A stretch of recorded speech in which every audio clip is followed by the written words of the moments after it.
America ने भारत पर लगा टैरिफ घटाया तो शेयर बाजार में उछाल नजर आया। सेंसेक्स में बढ़त दिखी, निफ्टी भी उछला, सोने चांदी की कीमत में भी तेजी आई। जानकार बताते हैं कि डील से भारत को कई फायदे होंगे, जिससे आम लोगों का फायदा होगा। निर्यात और आयात दोनों सस्ते होंगे, रोजगार के नए अवसर आएंगे और भारत की अर्थव्यवस्था पर अच्छा असर पड़ेगा।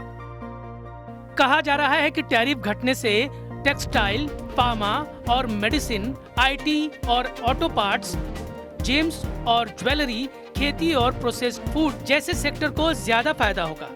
यही नहीं, उम्मीद है कि आने वाले समय में अमेरिकी टैरिफ घटने का सीधा असर भारत की अर्थव्यवस्था पर पड़ेगा, क्योंकि अमेरिका के टैरिफ में कटौती करने से वैश्विक व्यापार में आया तनाव घटेगा।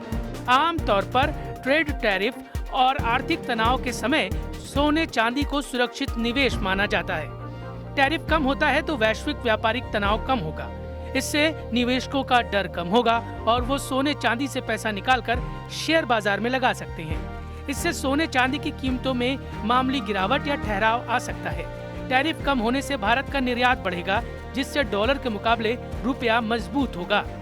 भारत अपनी जरूरतों का अधिकांश सोना चांदी आयात करता है, इसलिए रुपए की मजबूती से घरेलू बाजार यानी MCX में सोना और चांदी सस्ते हो सकते हैं। कम टैरिफ का मतलब है बेहतर व्यापारिक गतिविधियां, इससे भारत की GDP ग्रोथ को भी सहारा मिलेगा।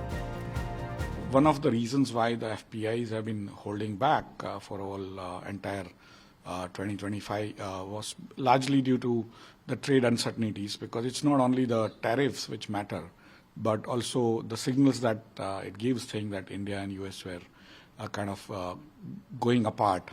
Now this deal decisively puts both the countries together, and in terms of the Venezuelan oil.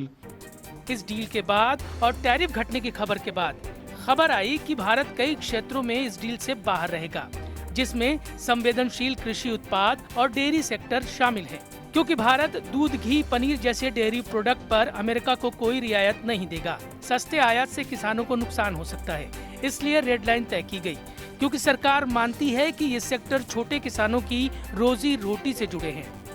इसलिए इन्हें डील से बाहर रखा गया, क्योंकि डील के बाद ट्रंप ने सोशल मीडिया पर लिखा था कि भारत की ओर से अमेरिका पर लगाए जाने वाले टैरिफ 0 हो सकते हैं। लेकिन भारत ने कृषि उत्पाद और डेयरी सेक्टर को बाहर रखकर साफ कर दिया कि वो आंख मूंदकर कोई फैसला नहीं लेगा और डील के बावजूद अपने संवेदनशील क्षेत्रों का ध्यान रखेगा।